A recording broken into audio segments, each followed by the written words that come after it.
Before I begin, I just want to say that I don't usually believe in things that are not rational, but this following experience is one of the strangest things that has ever happened to me. This happened at my uncle's house back in 2001. I grew up in San Francisco, and after I graduated high school, I decided to move to a small town where my dad's family lives. This town was 3 hours south of San Francisco and had a population of 70,000. It was a nice change to the big city life I had for 14 years prior. When I finally moved, I went over to my uncle's house and asked if I could speak to him briefly. He said, "Sure," and then motioned for us to move towards the little table next to the kitchen to sit down and talk. I asked him if I could live with him and Auntie for a while, as I attended community college, adding that I didn't like living alone in a new town that I'd just moved to. He said that it would be fine. I told him how thankful I was, and that if he needed me to help out in anything around the house, to let me know. I then left to get my things, and in a few hours I came back and only brought with me what I needed: clothes, my books, a toothbrush, and some CDs. Almost immediately, I felt a vibe that someone else was in the home, knowing that it was only my uncle and me at that time.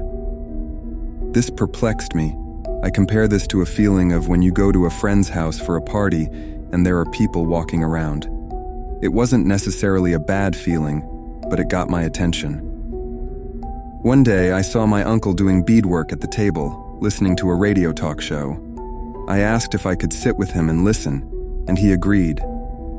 I told him that I wanted to tell him something I experienced when I moved into his house on the first day, and added that I hoped he didn't think I was weird. He told me to go ahead, and I told him about my feeling of there being a vibe of other people in the house. He looked at me and said, I'll tell you this.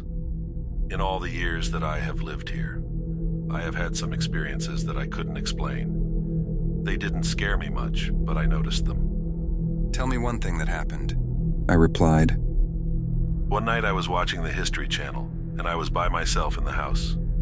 It was close to 9 p.m. at night, and your auntie wasn't home yet from her late shift at the hospital. I was in my recliner, and behind me in the kitchen, I heard the drawers and cabinets open.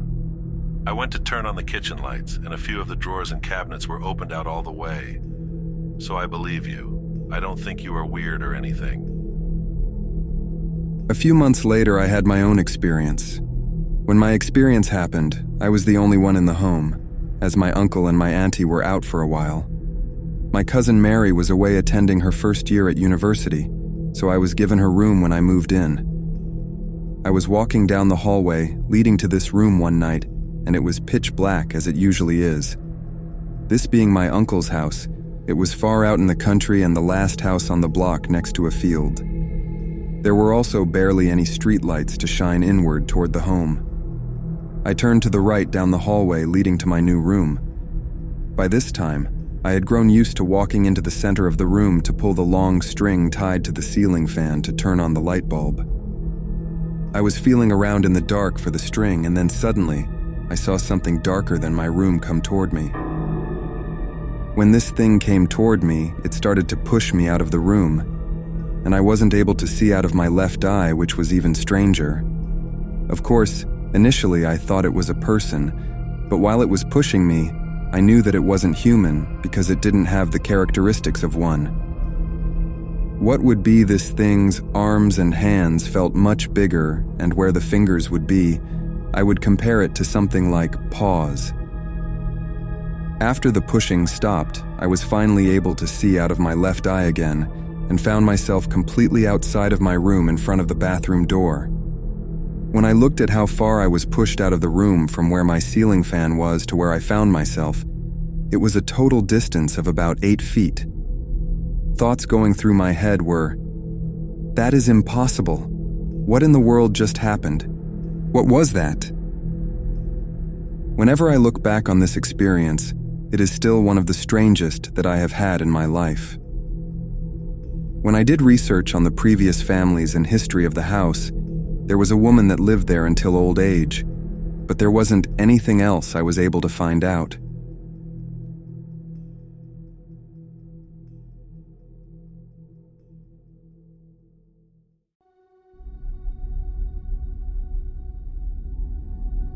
In college, I shared a house with 2 other girls and their pets, a dog and a cat. One night I happened to have the house to myself, which was great because I had a paper to write. I settled into my bed with my laptop, ready to tackle my assignment. Just as I was getting into my work, I heard a strange scratching sound at the bedroom door. It was Charlie, the dog, and he seemed unusually agitated, shaking and whining. I couldn't ignore him, so I opened the door, and to my surprise, Luna, the cat, sprinted into the room and leaped onto my bed. They both sat on my bed, and I squeezed in beside them and continued writing. As I resumed my work, I noticed Luna's hair stand up, and Charlie started whining.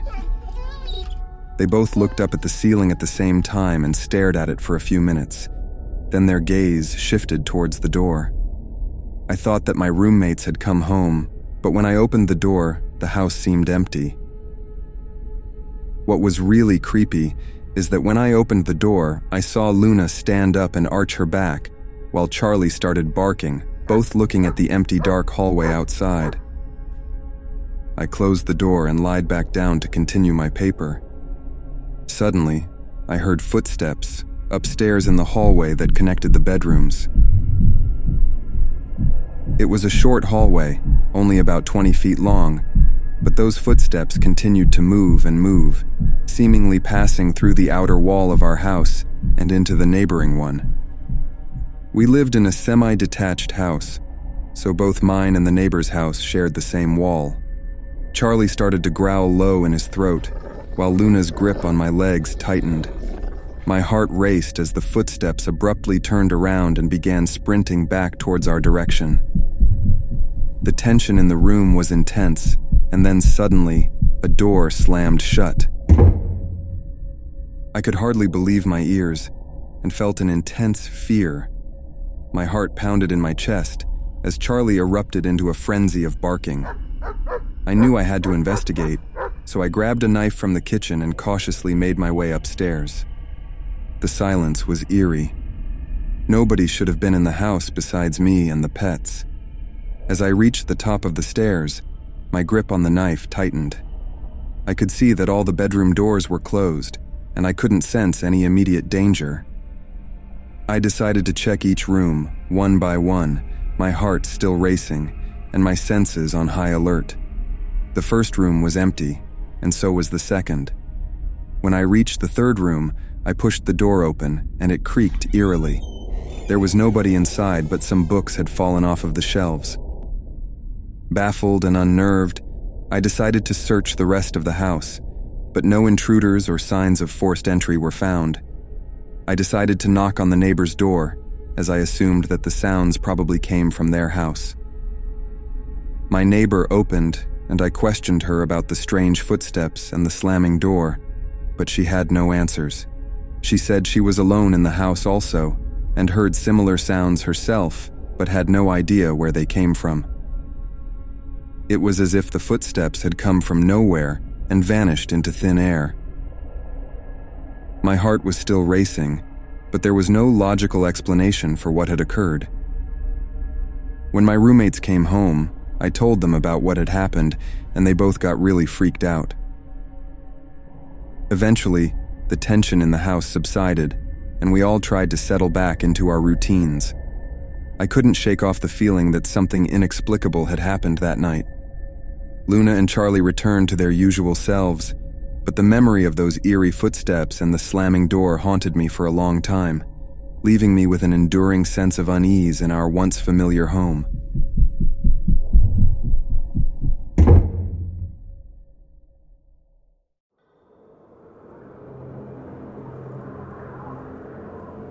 As a seasoned hunter with over 50 years of experience under my belt, I've had my fair share of memorable moments in the wilderness. But this particular incident with my friend Jay, while hunting an elk during a heavy snowfall, remains one of the most baffling and unforgettable experiences of my life. It was a cold, overcast day with snowflakes as large as cotton balls gently descending from the sky, covering the landscape in a thick, white blanket. Jay and I had been tracking this particular elk for almost 4 miles. We were deep in the woods, far from any hint of civilization, a place where the silence was only broken by the crunch of our boots on the snow and the occasional distant cry of a bird. The elk's tracks were clear and fresh, leading us through the dense forest. As experienced hunters, we had a strategy in place.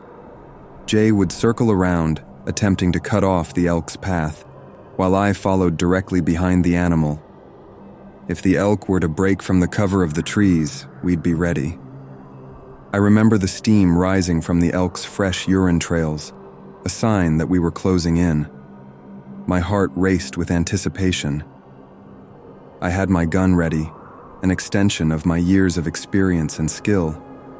I moved silently, every step calculated, every breath controlled. I was certain we were about to have a successful hunt. As I approached a clearing which I knew well from previous hunts, something odd happened. The elk's tracks, which had been so clear and distinct, suddenly just stopped. There was no sign of the animal, no additional tracks, no movement in the bushes, nothing. The forest was eerily silent, the kind of silence that presses down on you, heavy and unnerving. Puzzled, I signaled Jay to conduct a sweep of the area, hoping he might discover where our elusive elk had vanished. We were both veterans of the woods, and such a sudden disappearance was highly unusual. Elk don't just vanish into thin air, especially not in such heavy snow. Jay completed his circle and returned, shaking his head. He hadn't found anything either. No tracks leading away, no signs of the elk doubling back. Nothing. It was as if the earth had just swallowed it whole. We stood there for a while, in the middle of that silent, snow-covered clearing, trying to make sense of what had happened. I've always prided myself on being able to read the signs of the forest, to track an animal through the toughest of conditions. But this was beyond my understanding. It defied everything I knew about hunting and the behaviors of elk. After a while, we decided to call off the hunt. There was no point in continuing when our prey had seemingly disappeared into thin air. As we made our way back, retracing our steps through the now heavy snow, we discussed the possible explanations. Could the elk have sensed us and changed course so dramatically that we missed it? Had it found a hiding spot so perfect that it remained concealed despite our best efforts? The mystery of the vanishing elk stayed with me long after that day. It became a story I would often recount, one that always ended with puzzled looks and shrugs.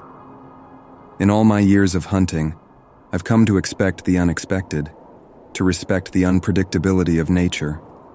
But this experience was something else, a reminder that no matter how skilled or experienced you are, the wilderness will always have its secrets, its unexplained mysteries that humble even the most seasoned of hunters.